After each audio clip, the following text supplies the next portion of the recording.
Welcome to this week's Crunch seminar. My name is Juan Toscano, and I will be your host today. Today we have one speaker, Dr. Ariel Norambuena. Dr. Ariel Norambuena earned his PhD in theoretical physics in 2018 from the Pontifical Catholic University of Chile. Following this, he served as a postdoctoral researcher at the Center for Quantum Optics and Quantum Information in Chile from 2018 to 2020. Currently, he holds the position of assistant professor at the Multidisciplinary Center of Physics at Major University. As a Chilean physicist, his interests are centered on photon-induced effects in solid-state systems, dynamics of driven many body systems, open quantum systems, and the applications of machine learning methods in quantum mechanics. With this short introduction, please, Dr. Ariel, start. Thank you, Juan, for the presentation. Hello to everyone. Thank you for this invitation to present our new results about how to use physics for neural networks to solve quantum problems. My name is Ariel Norambuena. As Juan explained, I'm a theoretical physicist with a great interest in understanding quantum dynamics, and in the last 3 years, I was really interested in applying some machine learning techniques to understand and predict some dynamical behaviors in quantum systems. So now I'm working in Chile. Chile is a very long and beautiful country in South America. Now I am assistant professor at a private university, Mayor University. This is one photograph of the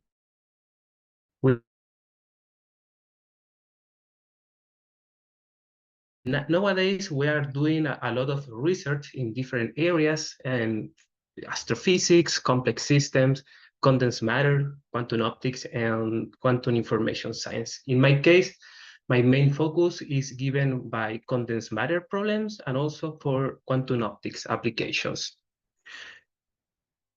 And here I show you two different and beautiful places in the north and south of Chile if you want to visit us in the future. Okay, this is the outline of the presentation. I will motivate the discussion by introducing the main problem for the quantum community. Then I will present some of the formalisms that we use to simulate quantum control problems.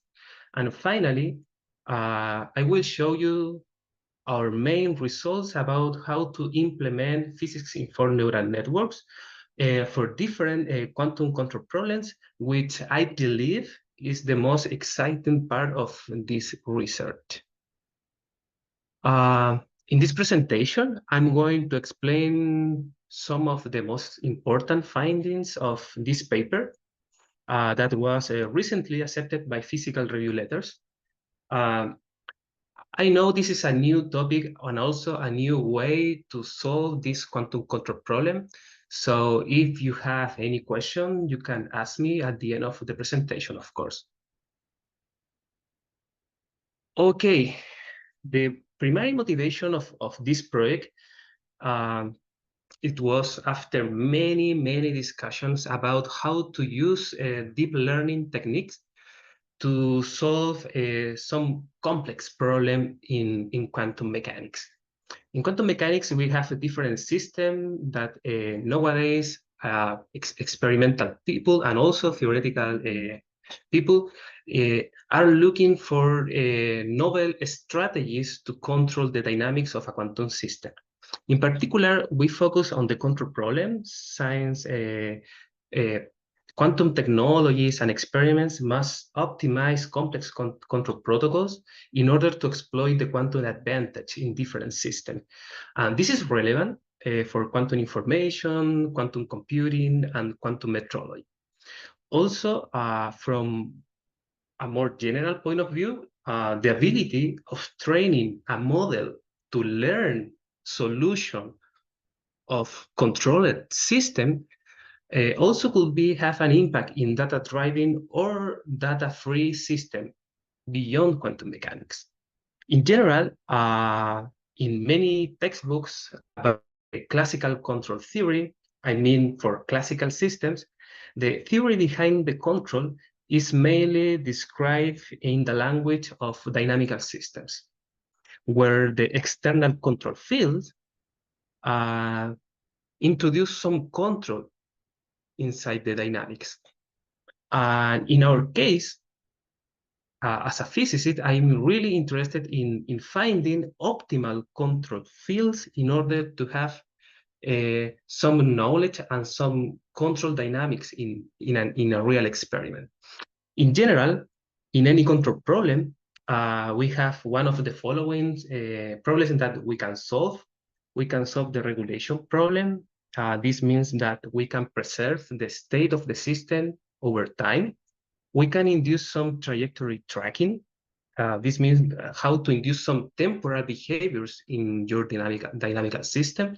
And also we can induce some collective dynamics. For example, for quantum system, nowadays there are people working in quantum synchronization. And quantum synchronization is a many-body collective behavior of the system. In general, we have different quantum systems that requires some kind of control technique. And the general goal of this research is to use fixed for neural networks to solve two problems simultaneously.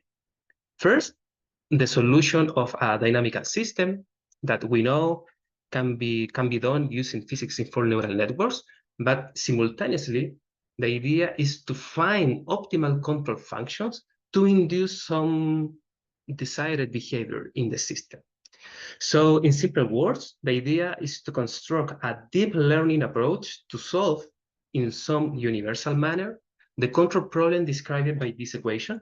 This equation is basically the dynamics in the language of a dynamical system, but here we are introducing some kind of control function in order to induce some behavior in the quantum system. One important mathematical observation to mention is that the class of dynamical system that can be applied to closed and open quantum system are always described by this kind of dynamical system. Here we have some dynamical matrix depends of the physical parameters and also depends of the control functions. Therefore, we can solve problems under very realistic situations like interaction with environments, for example, and also we can include the effect of temperature in the system. So the main question is, can physics-informed neural network learn the dynamics and find optimal control functions? So this is a really deep question, because if we solve this question, we can apply this methodology, this approach, to any dynamical system that has some control problem. So let's start with the basic mathematical notion that we need to understand the quantum control problem. First, we define the control vector. This vector contains the information about all control fields that we need to find for a particular control protocol. We will suppose that we know the initial value of the control vector. Okay? In many other situations, this control vector is given, for example, by electric fields, laser fields, magnetic fields, current, voltage. There are many strategies to induce a control dynamics in a quantum system. Second, we have the evolution of the state vector. The state vector has a dynamical, satisfy this dynamical evolution. And here, the dynamical matrix is really important because the dynamical matrix depends of the system, okay? And we have the role of the physical parameters that we say is lambda. Lambda is a collection of physical parameters and also depends of the control vector. We have the initial condition for the state vector and the control vector. And the main idea here is to minimize some distance. So we define the distance between the control vector at any time with respect to some target state. So in order to introduce control in this approach, we suppose that for a given problem, we have some target state. So the idea is to minimize this distance here. In particular, I will show you some application of physics-informed neural network only for the state preservation problem. The state preservation problem is really interesting for many quantum applications because the idea is if you have some initial state, you introduce some control, and the idea is how we can transfer of the initial state to some target state. So this is the main idea behind the control problem. So what do we need? We need to know the target state. We need to know the physical parameters for the system. Also, we need to have information about the initial condition. And the most important thing, we need the model here. So by the model, I mean, we need the dynamical system that describes the evolution of the state vector. So in this approach, we don't need any data. We only need the model, the equation of motion that describe your system. Okay, this is the architecture of the neural network that we propose to solve this quantum control problem. The input data here is given by a collection of data points, okay? We decided in this work to use an equally distributed time array. So we have different times, and the idea is to find the solution of the control vector and the state vector at any of these discrete times. We have many hidden layers here, and we introduce some particular activation function for the hidden layers. We use this sinusoidal activation function. Why we use this sinusoidal activation function? Because there are some works of Marius Mathiakis, he's present here today, that Marius discovered that if you use this kind of sinusoidal activation function, is a good choice to predict the dynamical behavior of nonlinear systems. So because we are trying to solve a dynamical system. So therefore, this time array enters as an input of the neural networks, and the idea is to minimize the loss function using some stochastic Ryan-Descent method. We use the Adam optimizer to minimize the loss function. Can I make a comment here about the sign? The sign activation function was used in our paper in 2019 on hidden fluid mechanics, which is Navier-Stokes is a dynamical system, and we also found the same at that 2019. Exactly. In the next slide, I will explain every term of the loss function, because here we introduce one additional term in order to satisfy the control problem. The outputs of these neural networks are the solution for the... Hi, can I ask a query? Yes. I'm Kamal from Brown. This system dynamics, the X is actually is inside or is like outside? It's a multiplication or it's a function of A actually? Neural network outputs? No, that's the system dynamics. No, the system dynamics for quantum system can always be written in this form. You have a multiplication of some dynamical matrix that multiplies the state vector. So here you have a multiplication of the dynamical matrix with a state vector. But the dynamical matrix depends on the control functions. So A is not a function of X. No. Okay. No. Okay. Thank you. That's what my query was. Thank you. No, it's not a function of X. I will show you some equation to see that this is the general form for quantum systems. It's a very particular case of a dynamical system. Okay. Can I ask a question? Hello, this is Satish from Brown. Mm-hmm. The quantum states are given by are described by the probability density function of the described by the probability density functions, right? So we cannot have a single value at a particular time for a given dynamical variable, right? So it would be a probability distribution that would evolve, right? If I understand that. Good question. Here, we use this approach for two different equations. The first one is the Schrödinger equation, the time-dependent Schrödinger equation. And when you have the time-dependent Schrödinger equation, you have the evolution of a complex vector that depends of the Hamiltonian of the system. And the Hamiltonian is an Hermitian matrix. So it is not difficult to transform the time-dependent Schrödinger equation into a dynamical system of this form. For density matrix, when you have some statistical description of open quantum system, we use a different equation. We use the evolution given by the Lindblad master equation. It's a Markovian master equation. And in any Lindblad master equation, you have the evolution of a density matrix, a matrix.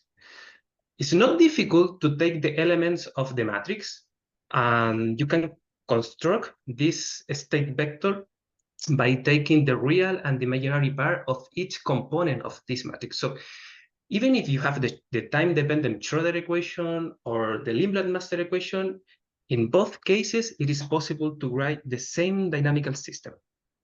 So this is quite general for any kind of dynamical system.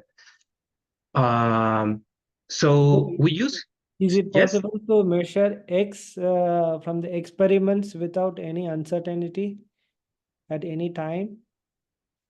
Here we solve this problem without any data from experiments. We can do it, of course, but in this approach, the idea is to solve the quantum problem only having the information of the dynamics, your dynamical system. Till this point, it appears to be a classical control problem, right? You're solving a linear system of equations, a non-autonomous system of equations, right? It appears to be the framework currently appears to be like for a classical system, right? Yes, it's similar for a classical system. For example, if you can control some pendulum, the invert pendulum, you can introduce some force, and in that case, you have a non-autonomous dynamical system. But here, the difference is that when you try to solve the quantum control problem, you obtain that always, and I will show you by showing the equations. You always have some dynamical matrix that has the information of the control, and the control multiplies the components of the state vector. So it can be always written in this way. I have some notes if you at the end of the presentation to show you that this is possible for any quantum system. Thank you. Thanks a lot.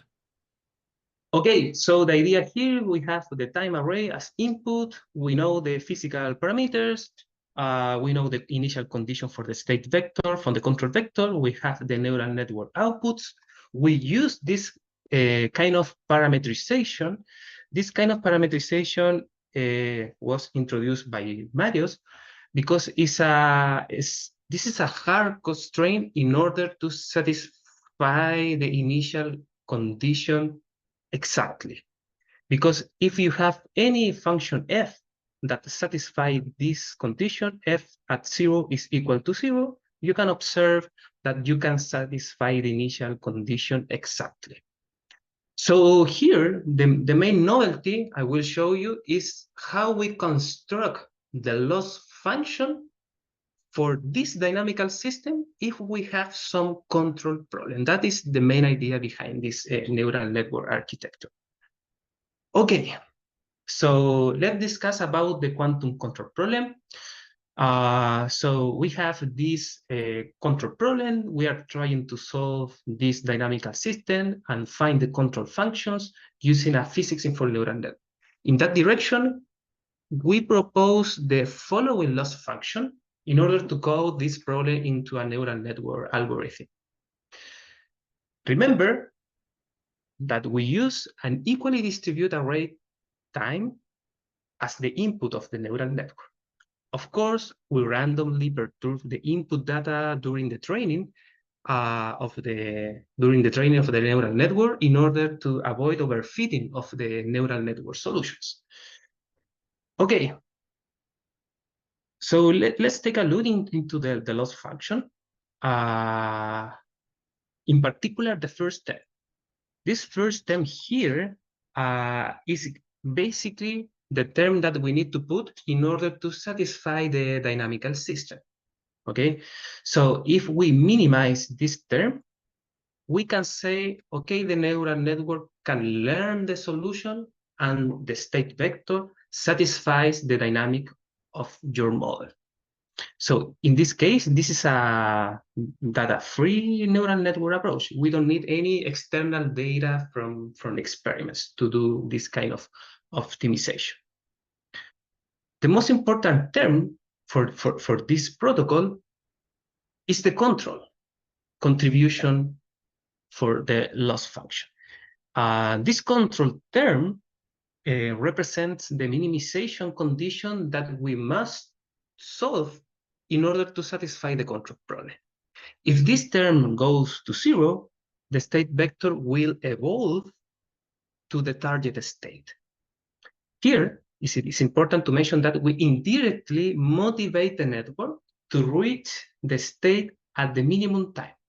I will explain this in the next slide, but here there is some interesting observation that we realize after many experiments, that with this control function, we can also control if the control is slow or the control is fast. I will show you some examples to illustrate this intuitive idea about how to solve the problem of quantum control, but also we have some flexibility to decide if the control is slow or the control is fast.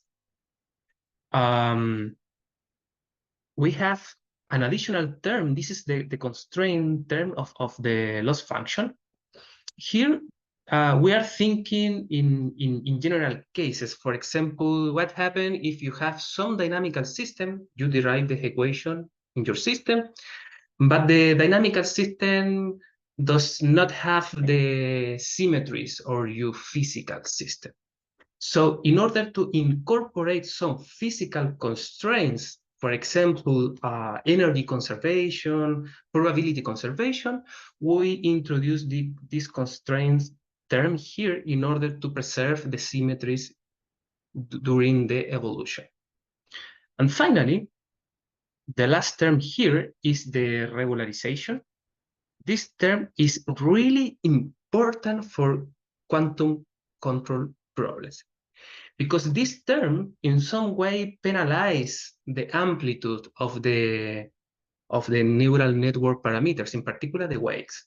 So if we introduce some regularization, I will show you later that we can control the amplitude of the control field. So we have two ways, two smart and novel ways to control the final outputs of the neural network. We can play with the control constraint in order to say, okay, I want to solve this problem with a fast or a slow control, but also we can modify the value for the regularization penalization in order to modify the amplitude of the control function. So we have some liberty here to find different control functions.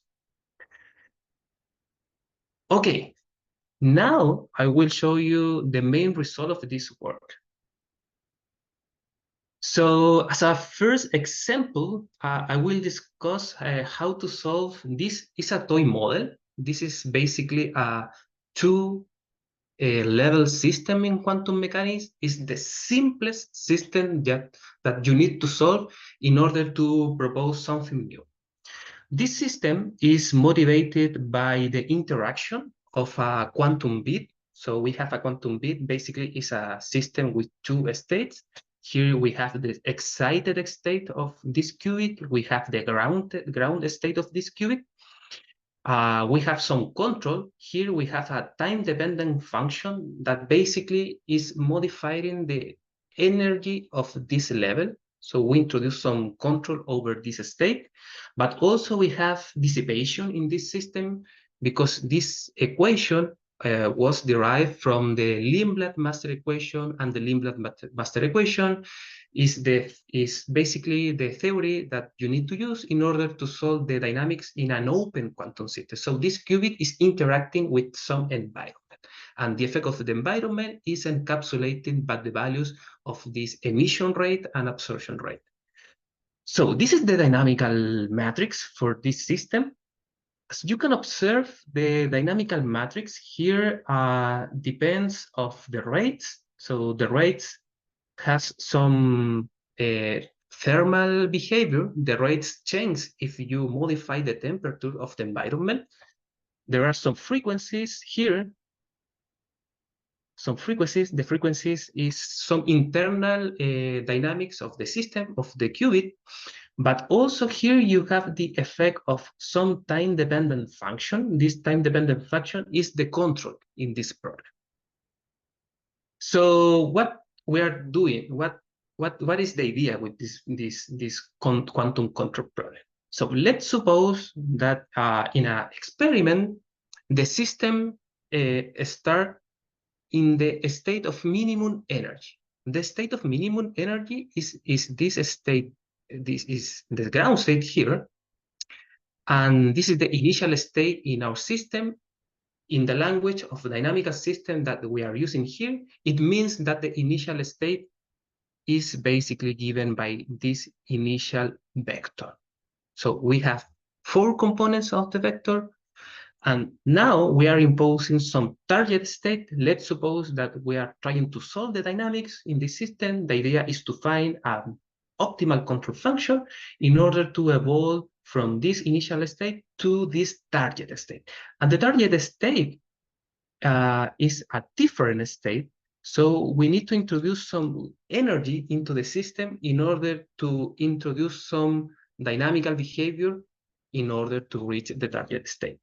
Let's suppose that we only know the initial value of the control function. We assume that the initial value of the control function is 0, since in any experiment, the control device is initially switched off. So we don't have any control initially. Okay. Here we have some interesting results. In the left figure here, you can observe the neural network solution for the control inside this panel. In this small panel, you can observe the neural network prediction for the control function. As you can observe here, the temporal behavior of this control function is non-trivial, and most importantly, it's not reported in the literature. The controls, as you can say, begins at 0, but after some quick chain, the control stabilizes in the value -4. This particular value, -4, can be analytically derived using some steady state analysis for the dynamical system. So this steady value for the control function is easy to check using some basic mathematics. The red, the blue, and the green lines are solutions obtained by a standard solver. We use a MATLAB to make dynamical system simulations, but we are using the control function that we found using the physics-informed neural network approach. As expected, the blue and the red lines evolves to the target state 1/2, okay? Which, of course, is the imposed target state in this control problem. The green lines correspond to something that is called the coherence. Coherence is a purely quantum object in quantum system, but as expected, when you introduce some time-dependent control in a 2-level system, it's impossible to reach 0 coherence at the end of the dynamics. So the green lines, it's not 0 at the end of the dynamic, but that is right with the standard theory in quantum system. Okay, so here we have some parameters that we use to make this simulation. We use 4 hidden layers, many epochs, 200 neurons, and a very small learning rate. This is the behavior of the loss function, the total loss function as a function of the epochs. You can see that the final value is not so small. I will explain this in the next slide in order to see what is happening with each term in the loss function, okay? And you can see here the evolution. This is the evolution. This is really interesting because in this panel, we have the evolution without control. So if you don't have control in this system, this is the final state. This is the steady state solution. If you introduce the control function predict by the neural network, this is the steady state. And this is the target state. There is some very specific way to determine if the control is good enough. In quantum mechanics, we use something that is called the fidelity between two states. So if the control protocol is perfect, the fidelity between the target state and the final state after your simulation, if the fidelity is equal to 1, you can say, okay, this quantum protocol is perfect. And the fidelity that we obtain with this quantum protocol, inspired by the physics in for neural network, is very close to 1. So it's almost perfect, this quantum control protocol. Okay, let's take a look into the evolution of the different components of the loss function. So now we will analyze each component, and here I'm plotting the evolution of the total loss function. The total loss function is the black line, but also I'm plotting the evolution of each component here. For the previous problem, for this problem, we don't have any constraint because the same equation satisfies the internal symmetries in the city. So it's not necessary to introduce some constraint. The constraint is satisfied by the equation itself. You can observe here something really interesting. If you look, for example, the red line, the evolution of the model contribution of the loss function, you can observe that the final value of the model contribution is very small. So we can say that the equations are satisfied. The hard part in this problem is, of course, the control problem. The control problem is the blue line here. And the blue line has a very large value at the end of the epochs. But this is not a problem. What is the idea here? By physical arguments, we know that the previous control problem is impossible to reach, since the kind of control that we use to introduce this control in a qubit always introduce some remnant of coherence. And this is known from physicists. So this means that the target state is impossible to reach, and the neural network try to obtain the optimal control function, even if the control problem is impossible to solve, because it's impossible to solve to have at the end of the dynamic a zero value for this component of this vector. This is something that we know from physics. So in other words, we are forcing the neural network to solve an impossible scenario, but even that, the neural network tries to find the best solution, and the solution has a very good fidelity. But this is only for a toy model. Ariel, can I ask a question? Okay, of course. Did you try to use self-adaptive weights in terms of the different loss functions? No, that is a good point, George. No, we don't. But we know that we can improve the way in order to have a good convergence of the loss function. Yeah, because the self-adaptive weights will help you a lot, even for any dynamics, even discontinuous dynamics. Kamal, who just asked you a question earlier. He's been using it for dynamical systems, and which changes very abruptly, and he gets good results using the. This is the self-adaptive weights that was developed at Texas A&M by Ulysses Negro. It will be nice to include something like this, because here the most difficult part is not the part corresponding to the model, it's the part corresponding to the control problem. So depending of what is the target state, probably in some cases it's easy to reach the target state, but in some cases it's too difficult. It depends basically of what is the target state in your system. For this particular case, we know that the target state is impossible to reach with the one single control.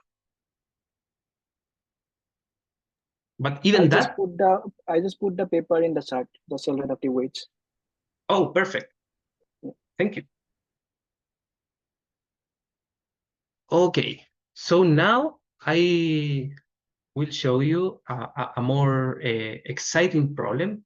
This is the kind of problem that we are using for research. But before that, a bit comment about the soft and hard constraint, because we compare different ways to satisfy or to include the initial condition for this neural network approach. Here we have a comparison between two different approaches. The soft constraint, it means here that we include the initial condition into an additional term in the total loss function. So we introduce this additional term. We need to satisfy the initial condition for the state vector and the control vector, and we compare the soft constraint with the hard constraint. And the hard constraint is that I showed it before, is given by this kind of parameterization that impose that initial condition it is satisfied exactly.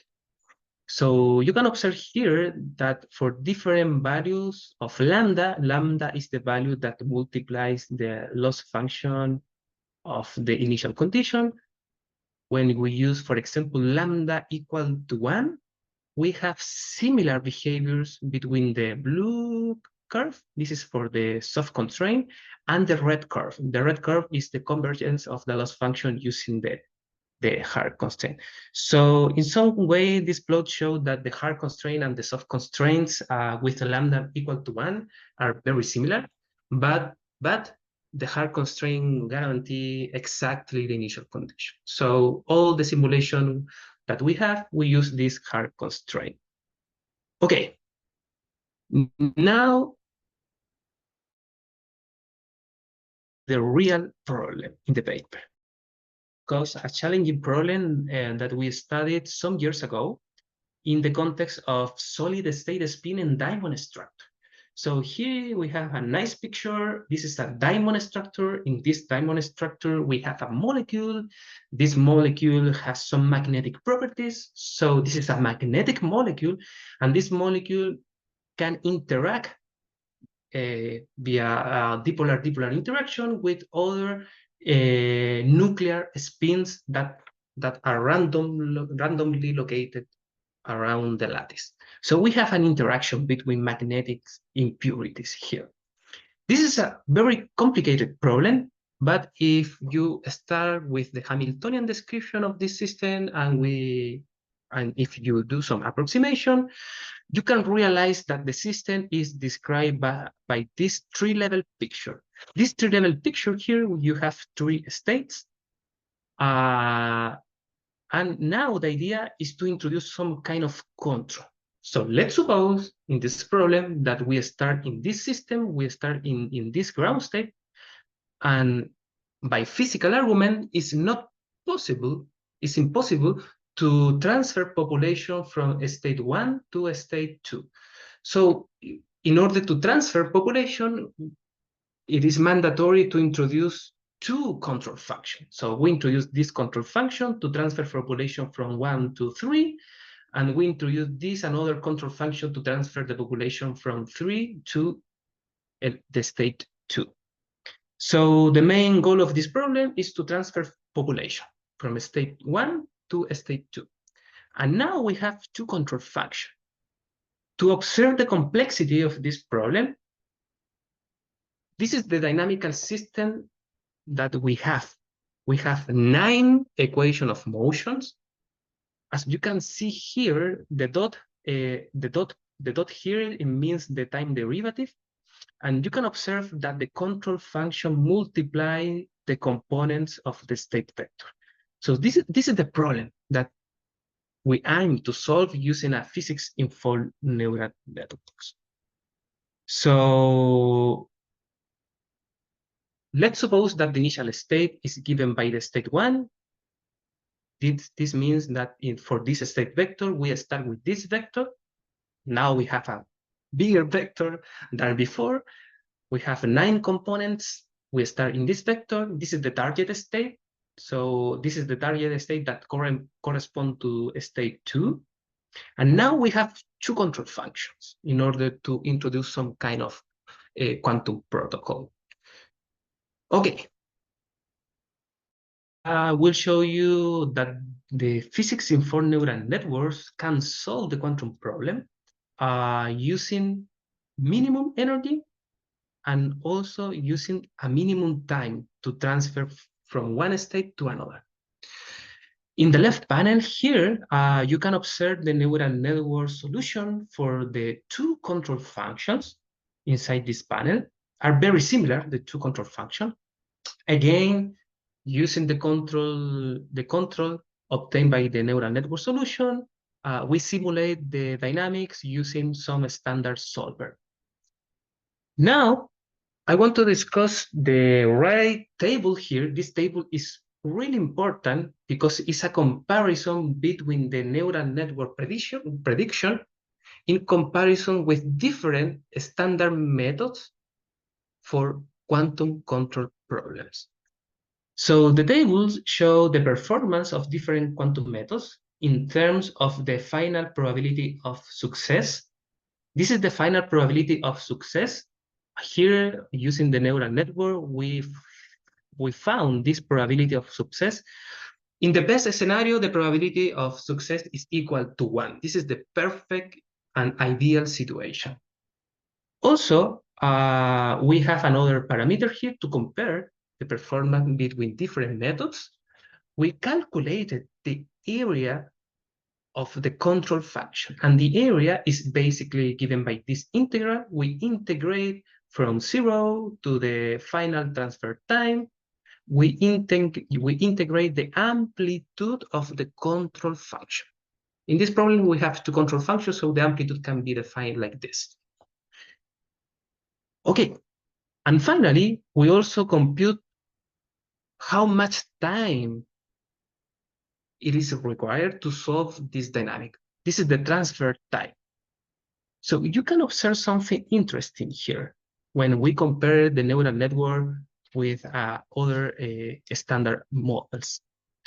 So you can observe, for example, that the probability of success is comparable if we use physics-informed neural network with different standard methods. All the methods, let's take a look at the value outside the parentheses.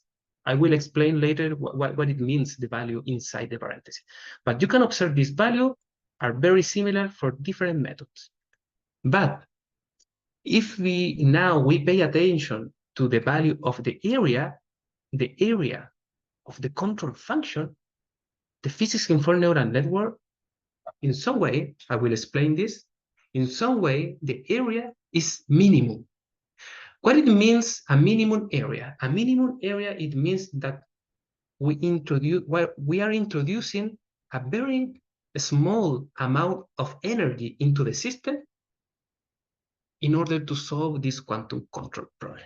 The area is very small in comparison with other methods, but also the transfer time, how much time we need to solve this quantum control problem. The transfer time, this final time, is also very small. There is one method here, this is in years in engineering, that is a very sophisticated method in quantum mechanics, but even with a very sophisticated time that we obtain using the physics-informed neural network is smaller. Here we have the parameters for the simulation. We use 5 hidden layers. many epochs, 150 neurons, and this is the value for the learning rate. So now I will discuss the value inside the parentheses, because this problem is complex, of course, but we solve also a different problem. So let's suppose that you are in some ideal scenario, you have the parameter in some ideal scenario, and you train the neural network, and then you obtain some control function. Now, we are asking the following. What happens if we change the physical parameters in the system, but we use the same control function that we found after training for the most simple case? And now we can observe some good advantage, because using the same exactly neural network solution for the control function, if we modify the parameters in your system, this control function gives a very good probability of success. And if we apply the same idea for the standard methods, we can observe that the probability decreases. And we realized a lot of simulation here, and we discovered that in some way the neural network solution are very stable. If you have one solution and then you try to modify a physical parameter, the solution is very stable. Only to have some picture of the different control functions, here we have in this plot here. This is the neural network solution for the control function, and we have different control function if we use a standard methods. So the important point here, if you pay attention, is, for example, the amplitude of the physics-informed neural network solution. The amplitude here is small, but the most important thing is the final time. You can observe that the control function is like a Gaussian oscillation. It's like a Gaussian oscillation, but after 2 units of time, we can solve the problem. For other standard control problems, we need a lot of time to solve the same problem. So this is a advantage, because in some way we're introducing some deep learning approach to solve a quantum problem, and now the idea is to discuss how we can control if the control is slow or fast. So this is an example of how to control the transfer time from slow to fast control. We know that here, for example, for the slow control, the data points are sorted to ensure that the loss function is applied only for the last 30 time points. So here we are not using all the data points. We are only using the last 30 data points. And if we use this kind of control, this is the solution from the neural network. Now the success probability decreases, but most importantly, the transfer time increases. Now the transfer time is like 6 units of time. In comparison, for example, if we introduce the control constraint using all data points, you can observe that the probability of success increases, but we also decrease the transfer time, because from 0 to 1 unit of time, we solve the problem, and the state, we can preserve the state during the dynamics. Another option that we have to play with this control function is to modify the penalization of the regularization. For example, if we increase the penalization, if we increase the value of chi, this chi value, if we increase this penalization, we obtain a control function with a smaller amplitude. And if this penalization is 0, for example, in some simulation, we obtain a control function with a very large amplitude. So we have some control in order to modify the transfer time and the amplitude of the control functions. This is a nice summary of all the work that we realized to compare for different systems, how to solve different quantum dynamical systems in order to have some good prediction given by the physics-informed neural network. We solved the problem for a 2-level system, 3-level system, 4-level system, a system of 5 qubits, or a system of 3 interacting qubits. So we found different values for the hidden layers, epochs, neurons, learning rate, in order to obtain the best control functions. It is important to mention that in some cases, it was really interesting. For example, for this problem here, we have 5 qubits. That is equivalent to 64 equations. So this is a really, really big problem. But we solved this problem using one hidden layer and only 3 neurons in that hidden layer. And we reach a fidelity when one is perfect. In almost all the cases, we reach a very good fidelity, except by this problem here. This is the worst solution that we obtain.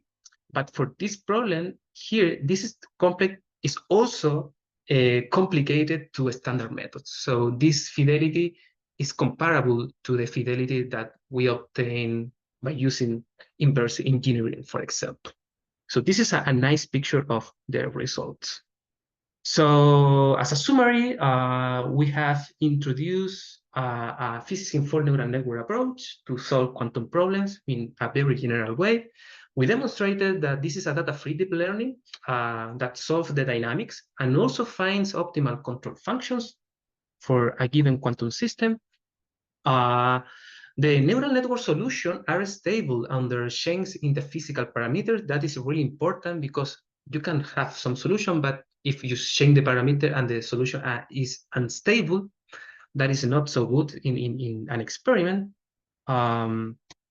We also found that this physics-informed neural network is very flexible, and we can solve different kind of problem. We can solve the problem, for example, if you have some fixed target state.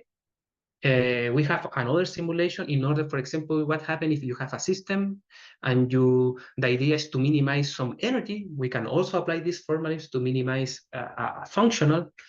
We can play with different initial state, different parameters, and we can modify the amplitude and the transfer time of the control function by doing some modification in some loss components.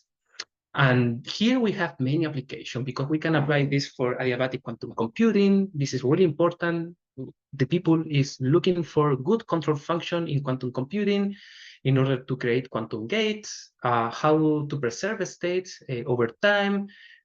Another difficult problem, for example, is how to control a high-dimensional Hilbert space. That is difficult.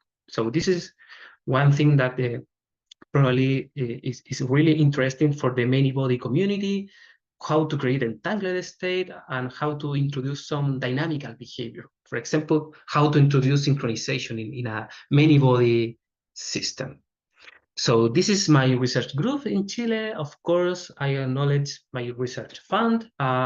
This is my group in the Multidisciplinary Center of Physics. And finally, this is the list of the authors for this paper.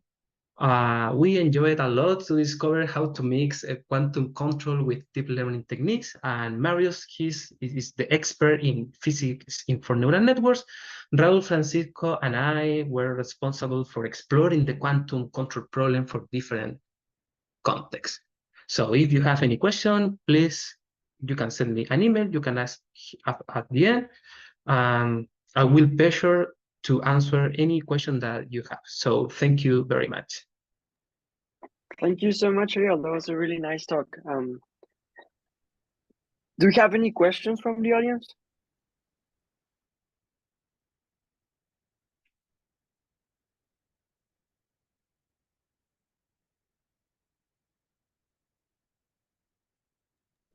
It looks like we don't. In that case, maybe hold on a second. Maybe Jerome, do you have any questions? Yes, I'm here. Can you see me and hear me? Yeah. Yes. Yes. Yeah, I got several questions, but The first one is, why do you impose the control to be 0 at time t equals 0? Because this is not the traditional formulation of optimal control. Why it could be free? Yes, could be exactly. In traditional control theory, I know that this is a free parameter, but in the context of quantum technologies, that you have a problem. What is the problem? The problem that you have in quantum technologies, you have a small quantum system, but the system is interacting with the environment. So the environment induces some dissipation into the system. So the idea is to control the system in a very short time in order to avoid the presence of dissipation. So the idea here is to have some control about what is the time that you need to solve this quantum problem, because time is important in quantum system. If you expect a long time, you have this famous process, decoherence, and quantum decoherence destroy all the good properties of quantum system. So we need to rush in some way. We need to have a control in some given time that you can protect the system with the presence of dissipation. Okay, I get it. So you have an optimal control problem subject to a constraint at time t equals 0. The next question that I have is, why don't you formalize the problem as an optimal control problem with where you try to minimize time? Because you have the optimality condition given by control theory. Yes, good point here. And we can And do maybe something. you do, but I didn't see it. Yes. We do something similar here. For example, when you have this input of the neural network, you construct a input time array. So you, in your simulation, you say, okay, the first time is 0, but you decide what is the final time. So you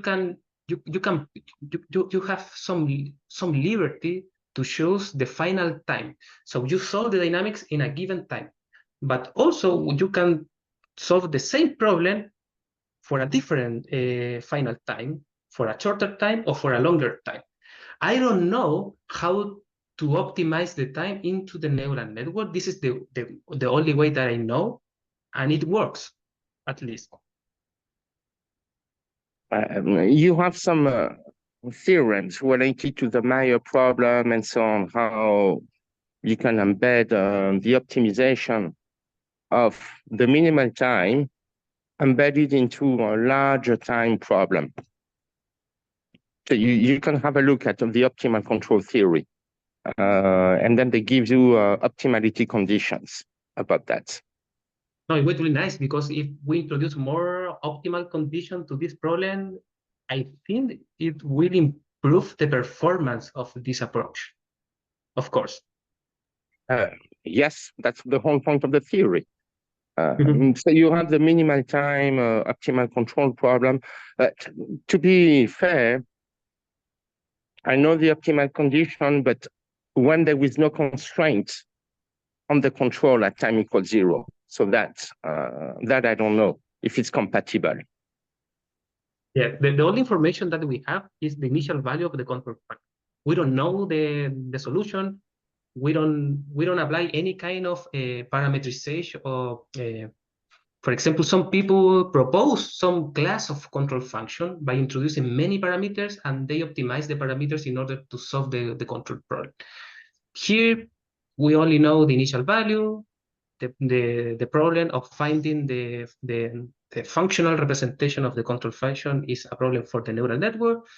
But of course, in some cases, we need to control the time because of this dissipation problem in quantum system. But in some other cases, for example, people working in adiabatic quantum computing, they have a very smart way to control the dynamic of quantum bits, but you need to introduce some adiabatic quantum control. Adiabatic means that the control is very slow in order to avoid some quantum transition in the properties in your system. So in some cases, it's good to have a fast control, but in other scenarios, it's better to have an adiabatic control.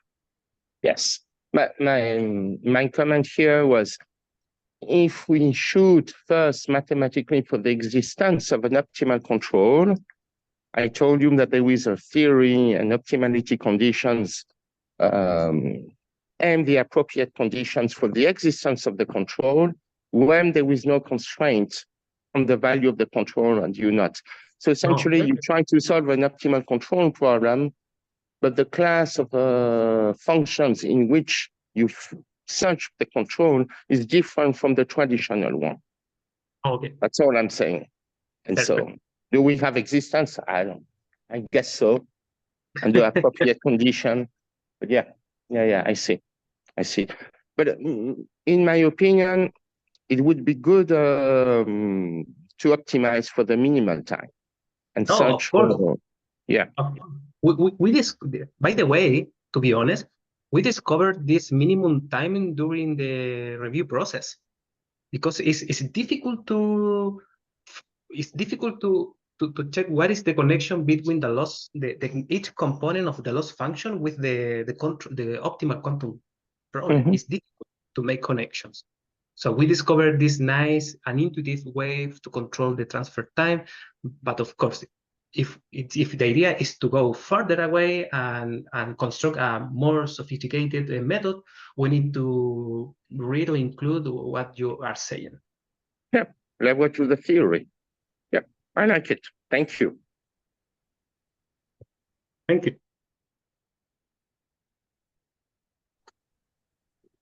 Do we have more questions? Maybe Marios, the co-author, is here. Maybe he has he wants to make some comments. Mario? Yeah, hi everybody. I think Ariel said everything.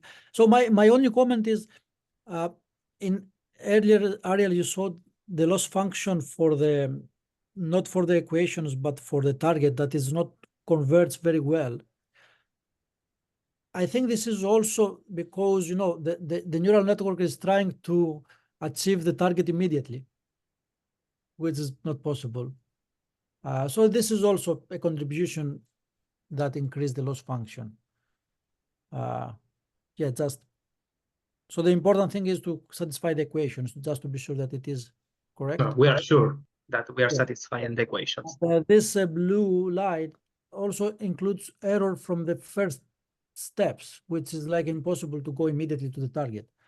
I'm not sure if it includes also from the initial state, which is fixed to be. Mario, that's what I was saying. If you use the self-adaptive, I believe that it will help everything, but the loss function will still appear to be large because it is not only for the last point. It is the loss function along all the time points. Sure. But I know. But yes, of course, that's the most difficult loss for sure. Yeah. But Yes.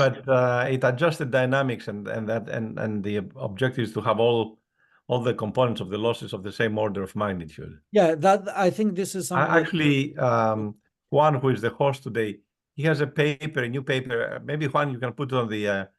It was just accepted on a variant of the attention weights. It's called, but it's based on residuals.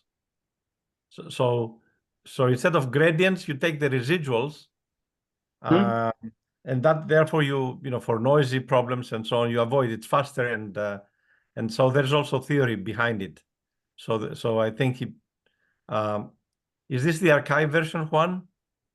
No, this is the preprint from the journal. That one is a bit more complete. Okay, so it has the latest. Yeah, it has the latest and Okay, so that would be a good modification to this system to add RBA. It's called residual based attention weights. So what is the attention here is for the weights in the loss function or attention mechanism? Yeah, the idea is that you know when you compute each of the loss terms, you're computing some type of mean, right? Yes. So what happens if you have one point that's high error and all the other ones are low? When you compute the mean is going to be low, and the optimizer will ignore it. So the idea behind self-adaptive weights and residual-based attention weight is to use the information of the residual, like increase the loss in the high error region. I see. So in this residual base, what you do is like you use the residuals as an attention mask. So you multiply your loss by the residuals, and then by default, the higher regions will going to increase. So when you compute the mean, the optimizer will pay attention to that. Okay, that sounds like a very good approach. Okay, Yes. okay, thanks for sharing. Yeah, that's Thank nice. you for sharing the paper. Thank you. If you have any questions, please let me know. Yeah, No, of course. I have a question for Ariel. Ariel, if we come to Chile, would you host us? Sorry, can you repeat? I said you get such good results and a PRL paper. Yes. Based on pins. So I'm sort of trying to see what my commission is. If I come to Chile, will you take me to the mountains? Oh, of course, of course. We have very good places to visit here in Chile, and in 2 hours, you can visit the mountain, and then you can visit the beach. So I have another suggestion, George. The wine is very good in no, Chile. the wine. It's like the French wine, so it's really, really good. Yeah. please that give was me a excellent look. presentation, worthy of PRL presentation. Great. The very exhaustive study that you did with 64 states, actually. That was that was very, very complete. It was very difficult, and actually, it's a problem for another paper from the community of adiabatic quantum computing. The people that is doing quantum control with D-Wave computer. They have a lot of optimal control problems. So if you pay attention to the quantum community, there is a lot of challenging quantum control problems to solve today. So I think that the community of deep learning can give some new ideas, so new fresh ideas to solve these complex problems. Yeah. Jerome, he's talking to you, Jerome. There are lots of open problems in control problems in quantum. I know. Yeah. We need to formulate it correctly, I believe. Yes. Yeah. Marius, Jerome is my colleague. I don't know if you have met him at Brown. He teaches optimization. I think there is a paper that we have which could be useful to you. That is on controlling drones. It's not quantum, where we use pins and Hamilton-Jacobi-Bellman. Perfect. I think I have seen this. The Hamilton. Yeah. So that's what Jerome brings in, and I see. Okay, cool. we have done some other work that is unpublished. I don't know if Zhenjiang will ever finish it, but yeah. Yeah, you have done so much work recently, so it's not easy to follow everything. Yeah. That's why I'm trying to tell you, not to advertise, just to, since you. That's important the point, because okay. Volunteer, cool. But yeah. Thank you very much, Ariel. It was great talk and great results. Thank you very much. Yes, I enjoyed it very much. Please keep me in the loop if you go to the Chile. I would like to join you. So you're invited to Chile if you wanna visit. All the pinheads will go. Yeah. All the pinheads. No, you're welcome in Chile. Juan, maybe you can say something in Spanish and end the session. Muchas gracias por la invitación. No, muchas gracias a ti por venir. Spanish? Sí, yo soy de Ecuador, entonces. Nice. Sí. Eso, muchas gracias a todos. Fue un gusto tenerlos en esta sesión del seminario de Crunch. Okay, so with that, do you have any other questions from the audience? It looks like we do not, so I think that will be all. Thank you so much, everyone. Today we had a single talk, so until the next week, and enjoy the rest of the week. Okay. Thank you very much for this kind invitation, and you're welcome to collaborate or give ideas. So bye-bye. Bye.